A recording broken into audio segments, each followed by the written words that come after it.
Hello guys, welcome back to the channel. Guys, कैसे हो आप सब? मैं जानता हूँ कि मेरी वीडियोस इतने दिनों में नहीं आई है, पता है, तुम लोगों को भी पता है। वो उसका एक रीज़न है भाई, मेरे कॉलेज के चल रहे हैं एग्ज़ाम। ठीक है, आज मेरा एग्ज़ाम था, उसके बाद अब मेरी 4 दिन की छुट्टी है। मैंने सोचा आज ही वीडियो रिकॉर्ड कर देते हैं, डाल देंगे। क्यों, अच्छा आइडिया ना। टॉपिक भी मैंने इसलिए आसान चूज़ किया है, तुम लोग को दिख गया होगा। फटाफट आ जाओ, अब वीडियो करने वाले हम शुरू। आ जाओ। हाँ जी, तो इस टॉपिक में हम बात करने वाले हैं कि क्यों हमेशा हम ही क्यों भाई। तुम सोचो, जितने भी लोग बाहर से आए हैं, जितने भी आक्रमणकारी, हम किसी को भी अपनी धरती में रेजिस्ट नहीं कर पाए। हर कोई हम पे ऊपर कब्जा करके चला गया। वो हल्के हल्के से बंदे आते थे, वो भी हमारी कोई ना कोई स्टेट कवर करके चले जाते थे, और हम हमेशा ऐसे ही पड़े रहे। वेस्टर्न वर्ल्ड, अब आज की स्थिति देख लो, इतनी ख़राब हो चुकी है कि वेस्टर्न वर्ल्ड हमसे इतना आगे और हम यहाँ हैं। क्यों है ऐसा? क्या हम बेवकूफ़ हैं? और ये पूरा, हम अपनी बात कर रहे हैं, ये पूरा रीजन ही ऐसा हो गया है। ठीक है, एशिया का इस साइड वाला रीजन, साउथ ईस्ट एशिया, वो फिर भी अच्छा है, फिर भी थोड़ा वहाँ उन्होंने टूरिज्म वूरिज्म फैला दिया। हमारे यहाँ तो फिर भी अभी भाई साहब, अभी लाइक कुछ लोगों को तो पता ही नहीं है। वो तो आज लोग अपनी बॉडी को जमा के अगले समय के लिए यूज़ कर रहे हैं, और कुछ लोग अभी भी अपने कीपैड वाले फ़ोन में लगे हैं। कुछ लोग भी गाँव में बैठे जिनका फ़ोन नहीं है, वो भी अभी पुरानी टेक्नोलॉजी यूज़ कर रहे हैं। सोचो, इतना गैप है हमारे इंडिया में। मैं तो देख के भाई वो हो जाता हूँ बहुत ज़्यादा ब्लास्ट की कि क्या है। सबको पता है इंटरनेट, वो यूज़ नहीं करते। या वो ओल्ड एज पीपल हो सकते हैं, न्यू जनरेशन तो ऑलमोस्ट सबके पास है। जितना देख सकते हैं, वो फ़ोन तो सबके पास ही है, टच वाला, नॉट की पैक। चाहे वो सस्ते सस्ते 5-7 हज़ार रुपये का हो, चाहे वो महंगा 1.5 लाख 2 लाख का हो। ठीक है, तो आ जाते हैं हम अपने मेन टॉपिक पे। इसमें मैं तुम लोगों को एक बंदे का ओपिनियन देना चाहूँगा। इस सदी के 20th सेंचुरी के one of the greatest philosophers ever, Osho. उनके जो आर्ग्यूमेंट हैं, उसके सामने कोई बंदा खड़ा तक नहीं रह सकता था। खड़ा क्या, पैर कांप जाते थे बंदे के सामने सामने, और कोई ओशो के सामने खड़ा होता था। और आज हम उनकी बात रखने वाले हैं। उनके ही स्टांस को मैं थोड़ा सा और तुमको एक्सप्लेन करूँगा। और ये मेरा वाला साइड भी है, मैं भी ओशो वाली साइड ही हूँ। ठीक है, अब तुम इस चीज़ को रिलीजियस पर्सपेक्टिव में मत लेना ना। ओशो ने रिलीजन के बारे में कहा है, वो खुलेआम कहते थे। उनको किसी का डर नहीं था, बट मैं डरता हूँ भाई। मेरे को पता है लोगों के फेथ हैं, आगे जाके अगर कुछ होता है तो मैं बोल सकता हूँ, क्योंकि मैंने अभी कुछ पढ़ा नहीं है। उन्होंने सारा ज्ञान ले लिया था, इसलिए मैं डरता हूँ। पर मैं उनके कॉन्टेक्स्ट में बोल दूंगा। ओके, चलो वीडियो को शुरू। तुम देखो, पहले से पहले कौन आया था हमारे यहाँ? अलेक्जेंडर आया था। पोरस और अलेक्जेंडर के बीच में जब युद्ध हुआ था ना, अलेक्जेंडर हाथी लेके आए थे। ये लोग कनिंग थे। हमारे वाले जो लोग हैं, वो अपने ही शास्त्रों में, अपने ही रूल्स एंड रेगुलेशन में अटके पड़े थे। पर बाहर वाले लोगों को उससे घंटा फर्क नहीं पड़ता था। उन्हें बस जीतना आना चाहिए था, बस। इससे ज़्यादा उनके लिए मैटर कुछ नहीं करता था, कुछ भी नहीं। और इसलिए वो आज आ गए हैं हमारे देश में।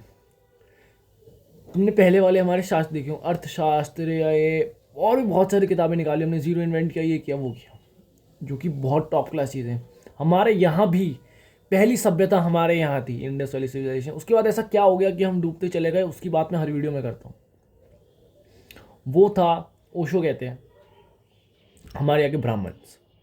अब व्हाट ब्राह्मण डेट, उन्होंने अपने ही शास्त्र निकाले, अपने ही हर चीज़ निकाले, और लोगों को ना अध्यात्म में लगा दिया, और फिर उसके बाद उनको रिलीजन में फंसा के पूरा घुमाई दिया। वो कहते हैं वेस्टर्न वर्ल्ड और इस वर्ल्ड में दो फर्क है। वहाँ पे अध्यात्म नहीं है, और यहाँ पे साइंस नहीं है। Science should be the base. उनके पास बेस है, इसलिए वो ग्रो कर रहे हैं। चाहे उनके पास ऊपर मंदिर हो के ना हो, पर हम पहले ही ऊपर जाना चाहते हैं। हमारे पास तो बेस ही नहीं है किसी चीज़ का। हम लोग हम लोग की कितनी बातें ठीक हैं, कितनी बातें नहीं है, वो साइंस पता लगाएगा। और बहुत सारी बातें हम लोग की ठीक है जो हमारे अध्यात्म में लिखी हुई हैं, बट हम उसको रिलीजियस कॉन्टेक्स्ट में यूज़ कर देते हैं, तो इस वजह से लोग उसका मजाक उड़ाते हैं। ओशो ये कहते हैं, बट हमारी बहुत सारी बातें ठीक है। सूर्य नमस्कार, लोग कहते हैं कि तुम सूर्य को नमस्कार कर रहे हो, पर वो कहते हैं कि सूर्य के सामने नमस्कार कर देखो तो तुम्हें एनर्जी मिलेगी, वो अलग ही होगी, रोज़ सुबह उठ के। और आज योगा, मेडिटेशन, विपासना सभी वेस्टर्न वर्ल्ड यूज़ कर रहा है। उनके पास बेस है, उनको पता है कि ये चीज़ें क्या है, और अब वो उन चीज़ों की तरफ अट्रैक्ट हो रहे हैं। और हम लोग गधों की तरह अध्यात्म में ही लगे बड़े, हम लोग साइंस में अभी भी नहीं घुस रहे। हमारे यहाँ के जो ब्राह्मण थे उन्होंने अपने फ़ायदे के लिए हर चीज़ कर डाली, अपने हिसाब से शास्त्र बना दिए, अपने हिसाब से रिलीजन बना दिए, उसमें कुछ ना कुछ रूल्स एंड रेगुलेशन अपने फ़ायदे के लिए बना के लोगों को गुमराह कर दिया। तुम ये सोचो हम लोग बदलने के लिए तैयार नहीं थे। अब ये मेरा कॉन्टेक्स्ट है, तुम लोग देखना। जब हमारे यहाँ पहले राजपूत लड़ते थे, वो अपने निहत्थे पे तलवार वार नहीं करते थे, या शाम के बाद वो लड़ाई नहीं करते थे, और भी उनकी कुछ रिचुअल्स होते थे कि जिस दिन तलवार निकल गई उस दिन किसी ना किसी को खून करना ही करना है। ये उनका कल्चर था। फिर मराठा आते हैं। मराठा इसी किसी चीज़ का कुछ नहीं देखते, उनका जब मन करता है जिसके सामने जो जैसा है उसको सामने ऐसा मारते। ये नहीं कि वो पाप कर रहे हैं, इन्होंने ब्राह्मणों ने इस चीज़ को पाप पुण्य में बदल दिया। कौन देख रहा है पाप पुण्य? ओशो कहते हैं, ब्राह्मण ओशो कहते हैं, सब ओशो कहते हैं, पर ये रिलीजन जो मैं राजपूत और मराठा का एग्जाम्पल ले रहा हूँ ये मैं कह रहा हूँ, ठीक है। तो मराठा ऐसा नहीं है कि वो गलत कर रहे हैं, सामने वाला गलत कर रहा है तो उसको गलत करके दिखा रहे हैं हम भी कर सकते हैं, हमारे अंदर भी वो ताकत है। ऐसा नहीं राजपूतों के अंदर ताकत नहीं थी, पर वो अपने एक सराउंडिंग के अंदर घिरे हुए थे, ठीक है। और इसलिए मराठा सक्सेसफुल हुए और इतनी फास्टली रैपिडली सक्सेसफुल हुए। वो जाके लूट के भी आते थे ना उनके शहर। हाँ, लोगों को तंग हो रहा है, पर कुछ लोगों के तंग होने से पूरा देश बच रहा है ना। इस चीज़ को भी मैटर ऑफ फैक्ट हमें रखना है, और ऐसी देश चलता है। अगर कहीं कोई डेवलपमेंट हो रही है, उससे किसी को ज़रा सी दिक्कत हो रही है, पर उससे पूरा देश बच रहा है, तो वो दिक्कत होने दो, उससे कोई फर्क नहीं पड़ता। हम लोग इसलिए पीछे रह गए। हम लोग अपने अभी भी उस शास्त्रों में, अपने भी रिलीजन में, अपने भी रिलीजन टेक्स्ट में, तुम ये देखो आज भी हम लोग झंडों के ऊपर लड़ाई कर रहे हैं, आज भी हम लोग वही हिंदू मुस्लिम कर रहे हैं। चलो ओशो तो रिलीजन के बारे में और बोल देते हैं कि रिलीजन कुछ है नहीं उनके लिए, ज़ीरो है, वो एथिस्ट है। मैं इतना वो नहीं बोल सकता। जिसको भी देखना है ओशो की वीडियो जाके देख लेना, it is a wonderful video. और एक चीज़ का एग्जांपल और देना चाहूँगा मैं, हम लोग बेवकूफ़ नहीं थे, पर हम लोग अपनी जड़ों में घुसे पड़े थे, हम लोग किसी को भी आने देने थे, और ये इन्होंने ब्राह्मणों ने, इन सब लोगों ने हमारा दिमाग ख़राब किया। और वो कहते हैं अगर आइंस्टाइन यहाँ पैदा होता, ये उसे जीना देते हैं, ये उसे कुछ करने ना देते। और सही बात है, तो सोच के भी नहीं देख सकता, अगर आइंस्टाइन यहाँ पैदा होता तो वो बना देता कुछ, ये थॉमस एल्वा एडिसन यहाँ पैदा होता तो वो कर देता कुछ। आपका एनवायरनमेंट फैक्टर करता है, और इंडिया का एनवायरनमेंट अभी बहुत डल है। हम इस क्राइसिस में ही हैं अभी, और ये हमारे लिए शिफ्ट का रीज़न है। अगर हम भी अभी भी हम मैं तो बहुत पीछे रह चुके हैं, अगर अभी भी हम साइंस के पीछे तरक्की नहीं करी, अपने लोगों को फ़ायदा नहीं पहुंचा, और अभी भी हम वो रिलीजन वाली पॉलिटिक्स में फंसे रहे सिर्फ कुछ लोगों के फ़ायदा के लिए, हम तो मर जाएंगे भाई। आम आदमी फंस जाएगा, ख़त्म हो जाएगा। क्योंकि लोग अपने छोटे मोटे बिजनेस के हिसाब से सोचते हैं, बस अपने आप को ग्रो करना चाहते हैं। देश के बारे में कोई भी नहीं सोच रहा इस वक्त तक, कोई भी नहीं। ये सिर्फ एक नेशनल लेवल मूवमेंट बन जाती है कभी कभी, बाकी सब अपने रोज़मर्रा की ज़िंदगी में मस्त है भाई। आज का वीडियो तुम लोगों को समझ आएगा, छोटा वीडियो है, ओशो की फ़िलॉसफी के ऊपर है, और I feel it is the best. ये हम लोग अपने में घुसे रहे, इसका मॉरल ये है, इस वजह से लोग हम पे कब्जा करके चले गए।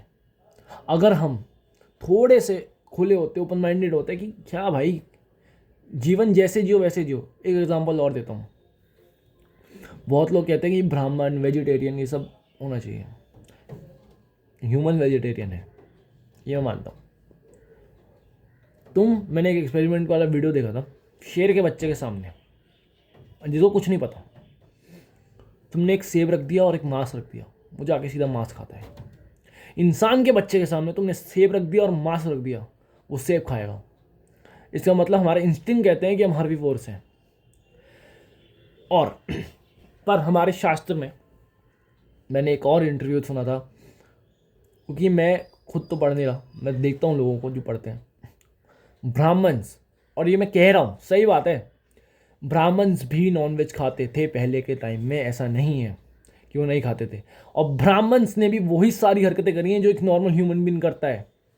बस उन्होंने अपने आप को सुपीरियर बनाने के लिए सारे शास्त्र वास्त्र बना दिए हैं। सीरियसली स्पीकिंग, ये रूल्स रेगुलेशन हर चीज़ उन्होंने अपने बेनिफिट के लिए बनाई है। ओशो कहते हैं, ठीक है, ओशो कहते हैं रूल्स एंड रेगुलेशन ब्राह्मण ने अपने फ़ायदे के लिए बनाई। तो पहले सेव वाला एग्जाम्पल था, मैं दे रहा हूँ, ठीक है। तो वो लोग पहले नॉन वेज खाते थे, ये मैंने पढ़ा हुआ है कहीं कि या ब्राह्मण्स नॉन वेज खाते थे।